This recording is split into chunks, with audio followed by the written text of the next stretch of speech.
Hello students, मैं विक्रांत त्यागी एक बार फिर से आप सभी का स्वागत करता हूं डेली करंट अफेयर्स की एक और नई वीडियो में। मैं आज आप लोगों को जितने भी आज के most important daily current affairs हैं वो सारे इस वीडियो में कवर कराने की कोशिश करूंगा। साथ ही यदि आप इस वीडियो की पीडीएफ फाइल चाहते हैं तो आप हमें इंस्टाग्राम पर फॉलो कर सकते हैं, और यदि आपने अभी तक हमारा चैनल सब्सक्राइब नहीं किया है तो चैनल को सब्सक्राइब कर लेंगे, साथ में बेल आइकन आ रहा होगा उसको भी प्रेस कर लेंगे। बात करते हैं आज के क्वेश्चन नंबर फर्स्ट की। नितिन गडकरी ने हाल ही में चंबा में एक नव निर्मित सुरंग का उद्घाटन किया। यह सुरंग किस योजना के तहत बनाई गई है? तो आपको पता होना चाहिए कि चार धाम कनेक्टिविटी परियोजना के तहत। अगर मैं बात करूं इस सुरंग के बारे में तो नितिन गडकरी ने चंबा में चार धाम परियोजना के तहत निर्माण की गई सुरंग का किया एक उद्घाटन। केंद्रीय सड़क परिवहन मंत्री नितिन गडकरी ने चंबा में चार धाम कनेक्टिविटी परियोजना के तहत बनाए जा रहे राजमार्ग के एक हिस्से के रूप में एक 440 मीटर लंबी सुरंग का उद्घाटन किया है। सुरंग की लंबाई याद रखें कितनी है? 440 मीटर। इस सुरंग से चारधाम राजमार्ग NH-94 के ऋषिकेश, धरासू और गंगोत्री खंड पर यात्रियों द्वारा लगने वाले समय में काफ़ी कमी आएगी। अगर मैं बात करूं इस परियोजना के तहत लगभग 889 किलोमीटर लंबे राजमार्ग निर्माण के लिए 12,000 करोड़ रुपए का खर्च किया जाना है। BRO को पवित्र तीर्थ गंगोत्री और बद्रीनाथ की ओर ले जाने वाले 250 किलोमीटर लंबे राजमार्ग के निर्माण का कार्य सौंपा गया है। इस सुरंग को BRO मतलब सीमा सड़क संगठन द्वारा विकसित किया जाएगा। बस आपको यहाँ पे एक क्वेश्चन ये याद रखना है कि सड़क परिवहन और राजमार्ग मंत्रालय में राज्य मंत्री कौन है? तो आपको पता होना चाहिए कौन है, VK सिंह। नेक्स्ट बात करते हैं क्वेश्चन नंबर 2। हाल ही में किस राज्य ने वंदन योजना की शुरुआत की है? तो राजस्थान राज्य ने वन धन योजना की शुरुआत की है। वंदन नहीं है, वन धन योजना की शुरुआत की है। आपको बता दूं मैं कि राजस्थान सरकार के विज्ञान और प्रौद्योगिकी विभाग ने वन धन योजना कोविड-19 के बाद के सबक का आयोजन भारत सरकार के जनजातीय मामले मंत्रालय के ट्रीफेड के सहयोग से मिलकर किया है। इस वेबिनार का आयोजन आप अपनी स्कीम जाने व्याख्यान श्रृंखला के तहत किया गया है। इस वेबिनार को जनजातीय मामलों मंत्रालय के ट्रीफेड के प्रबंधक निदेशक प्रवीर कृष्णा ने संबोधित किया। ट्रीफेड ने वन धन सामाजिक दूरी जागरूकता अभियान शुरू करने के लिए यूनिसेफ के साथ भागीदारी की है। इस पहल के तहत जनजातियों को कई दिशा निर्देश राष्ट्रव्यापी एवं राज्य विशिष्ट वेबिनारों और अनुसरण किए जाने के सुरक्षा उपायों पर निर्देश के कोविड-19 के संबंध में महत्वपूर्ण सूचनाएं उपलब्ध कराई जाएंगी। तो याद रखेंगे, यहाँ पे आप साथ में याद रख सकते हैं राजस्थान के मुख्यमंत्री कौन है? तो अशोक गहलावत जी हैं और राज्यपाल कालराज मिश्रा जी हैं। नेक्स्ट बात करते हैं आज का क्वेश्चन नंबर 3 की।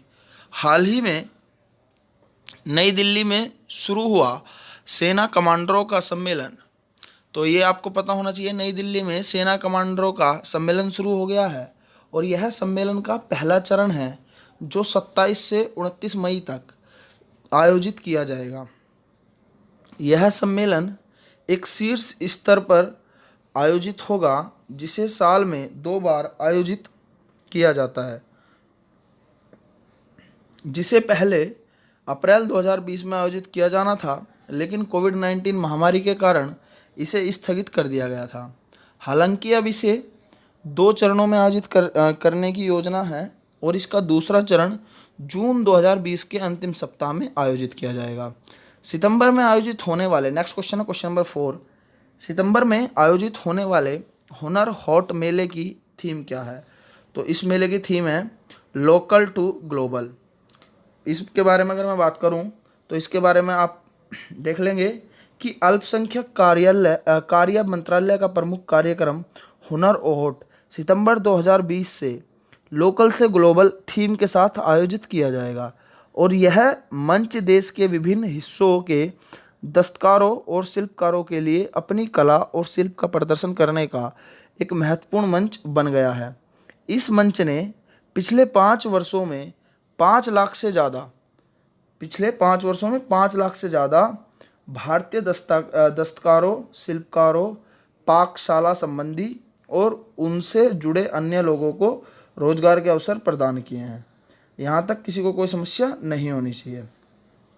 लेकिन इस बार क्या है कि इस बार लोगों को स्वास्थ्य के प्रति जागरूक करने के लिए जान भी जहान भी नामक पवेलियन होगा, जहाँ पर लोगों को पैनिक नहीं, प्रिकॉशन की थीम पर जागरूकता पैदा करने वाली जानकारी दी जाएगी। इसमें कोई किसी को समस्या मेरे ख्याल से तो नहीं होनी चाहिए।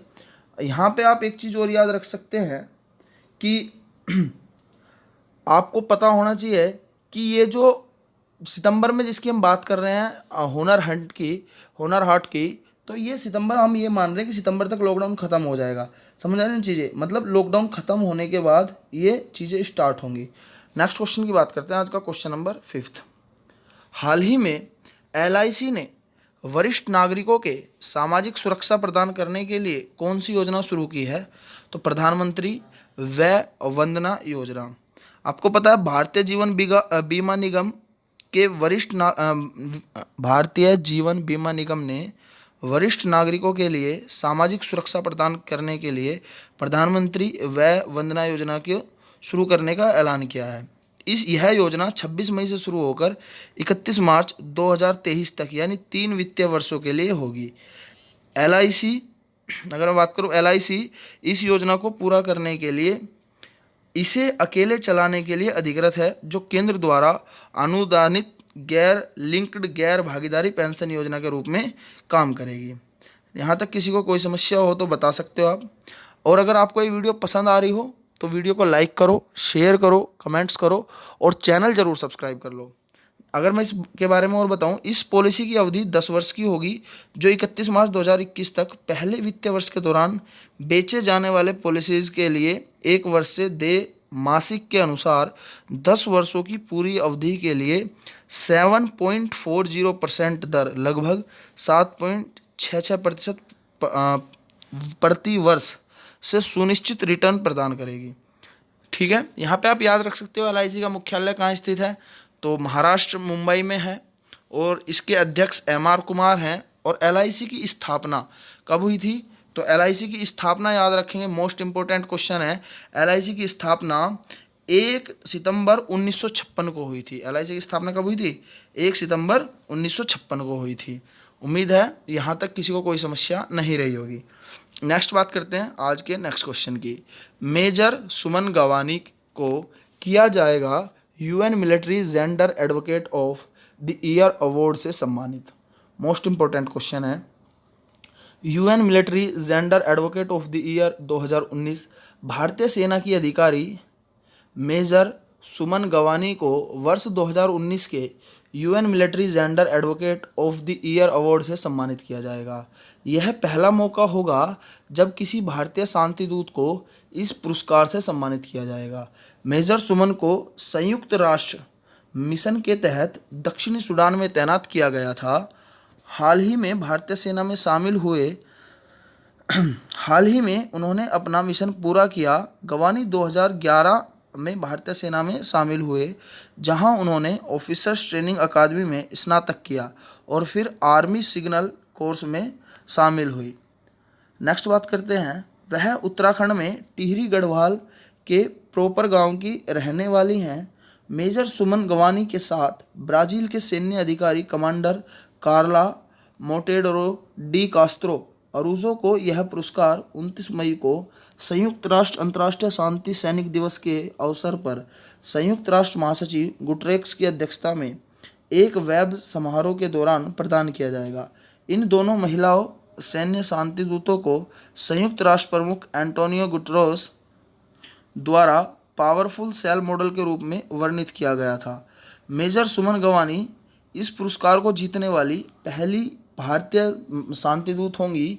वह एक सैन्य पर्यवेक्षक हैं जिसे कुछ समय पहले संयुक्त राष्ट्र मिशन के तहत दक्षिणी सूडान में तैनात किया गया था। सैन्य पर्यवेक्षक सुमन गवानी ने हाल ही में UN मिस में अपना कार्यकाल का पूरा करने सहित दक्षिणी सूडान में भी मिशन को पूरा किया।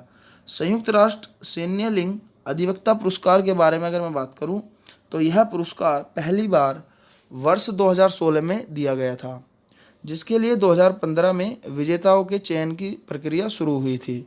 इस पुरस्कार को देने का मुख्य उद्देश्य संयुक्त राष्ट्र के शांति अभियानों के लिए एक सैन्य संदर्भ में एक लिंग प्रक्षेप्य के मुख्य धारा के रूप में परिभाषित करना और समझना है।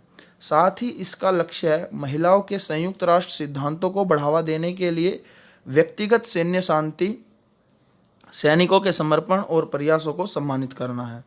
आप अगर इस वीडियो की PDF फाइल चाहते हैं तो आप हमें इंस्टाग्राम के साथ साथ हमारे व्हाट्सएप ग्रुप से भी जुड़ सकते हैं। उसके लिए मैंने नंबर अपना लिख दिया है 9899513087। आप इस पर मैसेज करके हमारे व्हाट्सएप ग्रुप पर जुड़ सकते हैं। यह व्हाट्सएप ग्रुप का लिंक मैंने वीडियो के डिस्क्रिप्शन बॉक्स में दिया हुआ है, वहाँ से भी आप डायरेक्टली जुड़ सकते हैं। नेक्स्ट बात करते हैं क्वेश्चन नंबर 6 की। हाल ही में किस राज्य ने निवेश को आकर्षित करने के लिए खेल गतिविधियों को बढ़ावा देने के लिए खेल को उद्योग का दर्जा दिया है? तो मिजोरम। मिजोरम के बारे में 2-3 चीज़ें याद रख लेंगे। मिजोरम के मुख्यमंत्री जोरामथंगा और मिजोरम के राज्यपाल PS श्रीधरन पिल्ले। और बात करूँ मिजोरम की राजधानी की तो आइजोल। नेक्स्ट बात करते हैं आज का मोस्ट इंपॉर्टेंट क्वेश्चन है क्वेश्चन नंबर 7। ये कुछ वन लाइनर क्वेश्चन हैं आपके जो डायरेक्टली आपसे एग्जाम में पूछे जाएंगे और ये मोस्ट इंपॉर्टेंट क्वेश्चन है आज का। वह देश जिसने हाल ही में अपने पहले मानव रहित ड्रोन हेलीकॉप्टर का परीक्षण किया है, कौन सा है? तो चाइना। चाइना ने अपने पहले मानव रहित ड्रोन हेलीकॉप्टर का परीक्षण किया है। नेक्स्ट बात करता हूँ क्वेश्चन नंबर 8। हाल ही में किस राज्य ने रीस्टार्ट पैकेज की पहली किस्त जारी की है? तो रीस्टार्ट पैकेज की पहली किस्त जारी करने वाला राज्य है आंध्र प्रदेश है और आंध्र प्रदेश ने इसके तहत 450 करोड़ रुपए की किस्त जारी कर दी है। नेक्स्ट बात करते हैं आज के क्वेश्चन नंबर 9 की। हाल ही में स्वास्थ्य मंत्रालय ने ड्रग रेगुलेटरी सिस्टम में सुधार के लिए एक नई समिति का गठन किया। इसका अध्यक्ष कौन है? तो इसके अध्यक्ष है राजेश भूषण। फॉर PDF मैंने नंबर नोट किया है, पहले बताया 9899513087। आप PDF ले सकते हैं इस नंबर पर मैसेज करके। नेक्स्ट बात करते हैं आज के क्वेश्चन नंबर 10 की। हाल ही में कौन सा राज्य 1100 दुर्लभ पौधों विलुप्त होने से बचाने के लिए एक रिपोर्ट जारी करने वाला पहला राज्य बन गया है? तो उत्तराखंड। नेक्स्ट बात करते हैं क्वेश्चन नंबर 11। हाल ही में कौन सा राज्य ऑक्सीजन पाइपलाइन प्रणाली की स्थापना करने जा रहा है? तो ऑक्सीजन पाइपलाइन प्रणाली की स्थापना करने वाला राज्य बिहार है। नेक्स्ट बात करते हैं क्वेश्चन नंबर 12। हाल ही में विश्व थायराइड दिवस कब मनाया गया था? तो 25 मई को विश्व थायराइड दिवस मनाया गया था। नेक्स्ट बात करते हैं हाल ही में किस बैंक ने senior citizen care fix deposit योजना शुरू की है? तो HDFC बैंक ने। उम्मीद है ये वीडियो आपको पसंद आई होगी। वीडियो पसंद आई है तो लाइक करें, शेयर करें, कमेंट्स करें और यदि आपने अभी तक हमारा चैनल सब्सक्राइब नहीं किया है तो चैनल को सब्सक्राइब कर लें। साथ में बेल आइकन आ रहा होगा उसको भी प्रेस कर लेंगे। वीडियो को ज़्यादा से ज़्यादा शेयर करें ताकि और लोगों को भी इसका फ़ायदा मिलता रहे। दूसरा, अगर आप इस वीडियो की PDF फाइल चाहते हैं तो आप हमारे इंस्टाग्राम से, आप हमारे व्हाट्सएप से और टेलीग्राम ग्रुप से जुड़ सकते हैं। सबका लिंक मैं आपको वीडियो के डिस्क्रिप्शन बॉक्स में प्रोवाइड करा दूंगा। आज के लिए इतना ही, मिलते हैं नेक्स्ट क्लास में। Thank you class, thank you so much.